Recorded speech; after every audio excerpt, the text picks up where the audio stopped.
Bricolos bricoleur, bonjour, c'est Philippe. Alors aujourd'hui dans cette vidéo, je vais te parler du monoxyde de carbone. Alors qu'est-ce le monoxyde de carbone? Donc c'est un gaz toxique qui est le résultat d'une mauvaise combustion. Donc alors il peut se dégager entre autres des appareils de chauffage.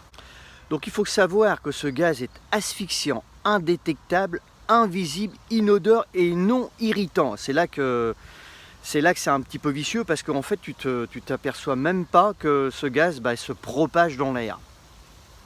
Donc il se diffuse très vite dans l'environnement et peut être mortel en moins d'1 heure. Donc il est la première cause de mortalité par toxicité en France.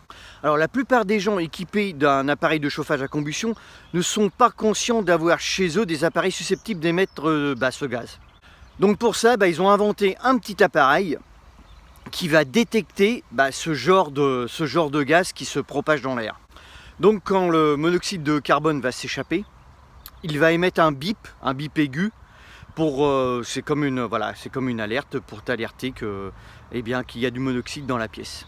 Alors comment fonctionne cet appareil? Il fonctionne à l'électrochimie. Donc apparemment c'est une solution chimique présente dans l'appareil qui est traversée par un courant électrique. Si la pièce contient une proportion trop importante du monoxyde de carbone, la solution chimique va s'altérer et le courant passera toujours, mais avec une tension trop faible. Alors c'est ce phénomène qui va déclencher l'alarme. Donc ça c'est le fonctionnement de cet appareil. C'est intéressant de le savoir. Bon voilà, je vais te montrer cet appareil, j'en ai un sous la main. Donc voilà comment se présente cet appareil. En fait tu as une marche, une alarme. Et là tu vois tu as un test pause. Donc le test pause, en fait pour savoir s'il fonctionne ou pas, une fois que tu as mis les piles, il faut appuyer dessus. Donc voilà, tu as le petit bip d'alarme qui dit qu'il est en fonctionnement. Donc voilà, ça c'est une bonne marque, je vais t'en donner d'autres. Il y a vraiment les quatre marques qui ressortent le plus au niveau de ces produits-là. Donc voilà, c'est tout simple. Donc tu mets ça dans ta pièce à côté de ta chaudière ou ta gazinière et voilà, donc c'est ce qui te prévient, c'est comme un détecteur de fumée, mais là c'est pour le monoxyde de carbone. Donc les détecteurs les plus utilisés, les plus couramment achetés, alors tu as le Siemens, tu as le X-Sense, tu as le Olen et tu as le Angelei.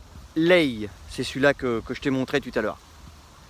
Donc je te mettrai les noms en description en dessous, ok. Donc bien entendu, ils respectent la norme, NF EN 50 291, et ça c'est très très important. Alors, où est-ce que tu vas placer ce détecteur? Donc tu vas le placer auprès de ton appareil à combustion, c'est-à-dire ta chaudière ou ta gazinière ou ta cheminée, si tu te trouves au rez-de-chaussée. Par contre, si tu te trouves dans un sous-sol ou dans une cave, que tu vas moins entendre la sonnerie, le mieux c'est de le mettre, l'enlever de la pièce là où il y a ton appareil de combustion, c'est-à-dire ta chaudière, et le mettre par exemple dans un petit couloir, mais là où tu peux l'entendre du rez-de-chaussée. Donc forcément le monoxyde de carbone, mais si toi tu y es pas, par exemple si c'est la nuit ou dans la journée, tu y es pas, donc il va se propager tout doucement dans la pièce et après il va sortir de la pièce et là ton alarme va sonner, ton petit boîtier va sonner. Si tu es là, si c'est la nuit, tu vas l'entendre. Par contre, s'il est dans la pièce fermée, forcément, tu ne l'entendras pas. Donc, il faut le mettre vraiment à l'extérieur de la pièce, quand tu te trouves dans une cave ou dans un rez-de-chaussée, à l'extérieur de la pièce, pour que tu le puisses entendre de ton rez-de-chaussée. Alors, pour la petite histoire, il faut savoir que ce petit boîtier d'alarme de monoxyde de carbone n'est pas obligatoire par rapport au détecteur de fumée.